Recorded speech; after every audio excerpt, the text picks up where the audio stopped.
इस सूत्र को ध्यान में रखिएगा। समृद्धि, prosperity cannot survive with weakness।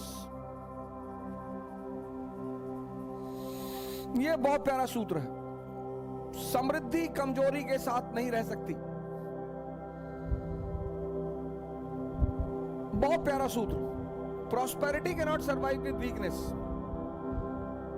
Example 1000 AD।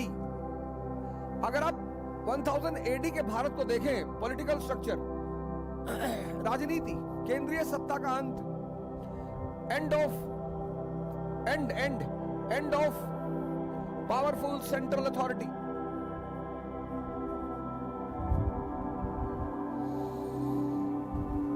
शक्तिशाली केंद्र का अंत। वो जो आप मौर्य साम्राज्य देखते हैं, गुप्त साम्राज्य देखते हैं, खत्म। अब उत्तर भारत छोटे छोटे राज्यों में विभाजित है। End of powerful central authority.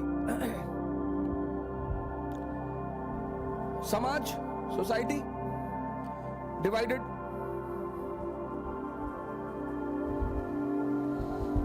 जातिवाद आज भी हमारा पीछे कर रही है। संस्कृति, कल्चर, और कल्चर का सबसे अहम अंग है शिक्षा, एजुकेशन। शिक्षा स्टैग्नेंट और बैकवर्ड।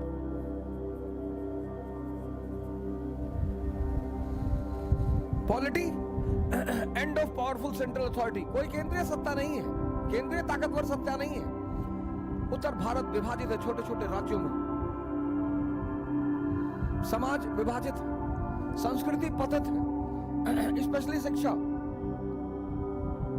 और इस परिस्थिति में इकोनॉमी, गोल्डन स्पैरो, सोने की चिड़िया, लैंड ऑफ वेल्थ। और इसका फायदा उठाया किसने? महमूद गजनी ने। इसका फायदा उठाया महमूद गजनी ने। और नागरकोट से लेकर सोमनाथ तक, नागरकोट से लेकर सोमनाथ तक उसने भारत को लूटा। अब गजनी को दोष मत देना। इस देश में 90% लोग हमेशा दूसरे को दोष देते हैं, हमेशा। हमारे मम्मी पापा हमको नहीं पढ़ाए, तो कलाम के भी तो नहीं पढ़ाए थे।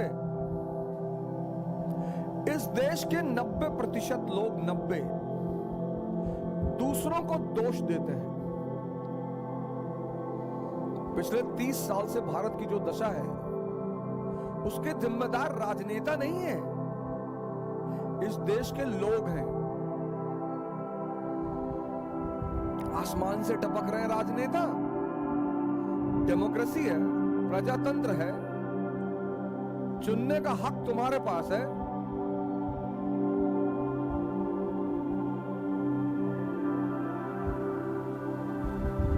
अस्पताल जाते हो तो जाति पूछते हो,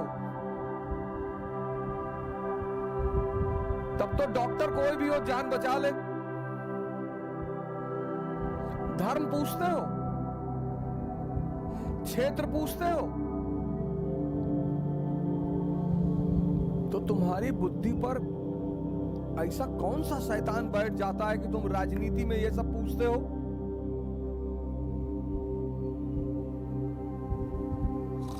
और तुम बहुत जातिवादी हो तो अपने ही जाति के डॉक्टर के पास जाओ।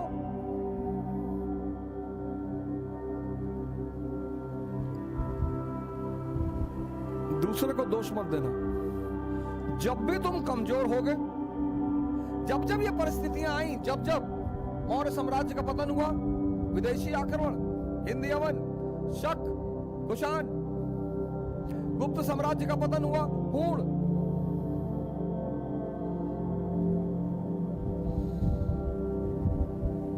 फिर तुर्कों का पतन हुआ, मंगोल, फिर मुगल, फिर मुगलों का पतन हुआ, ईरानी, अफगानी, यही स्थिति भारत की थी 18th सेंचुरी में।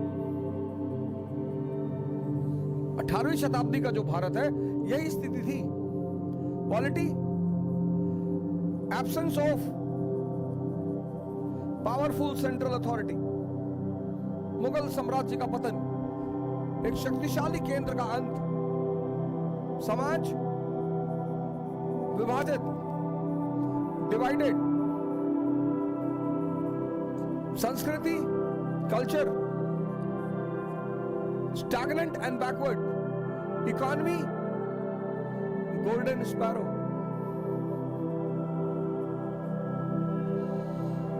(1498) में जब वास्को डी गामा भारत आया और यहां का सामान ले गया, 60 गुना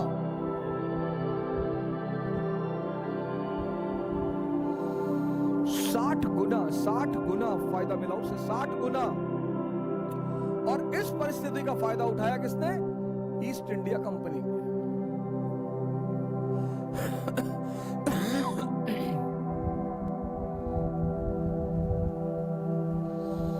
prosperity can not survive with weakness. अब भारत सोने की चिड़िया, और जब जब भारत कमजोर हुआ, जब जब,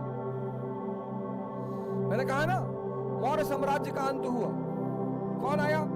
इंडो ग्रीक, शक, कुषाण, गुप्त साम्राज्य का पतन हुआ। कौन, किसने भारत को लूटा? हून।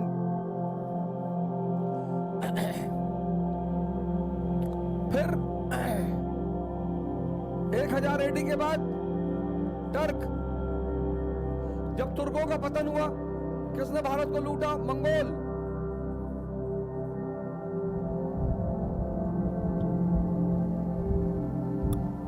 फिर मुगल, जब मुगलों का पतन हुआ, कौन आया? ईरानी और अफगानी। Prosperity can not survive with weakness. लेकिन अभी तक ये जितने भी लुटेरे आए, आक्रांता आए, ये सब मध्य एशियाई थे, सेंट्रल एशियन। 15th सेंचुरी में ये जितने भी आक्रांता आए, ये सब सेंट्रल एशियन थे। Central Asian. 15th सेंचुरी में भारत में एक नए वर्ग का आगमन हुआ, और वो था Europeans. Portuguese, Dutch, English, French.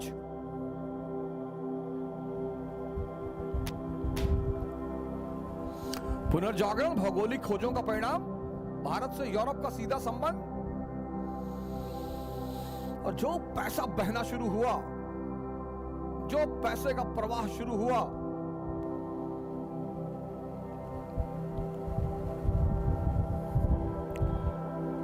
उस पैसे की झलक कहां दिखाई पड़ती है?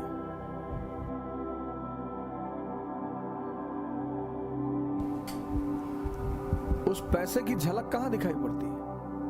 ताजमहल में। उस पैसे की झलक कहां दिखाई पड़ती है? लाल किले में।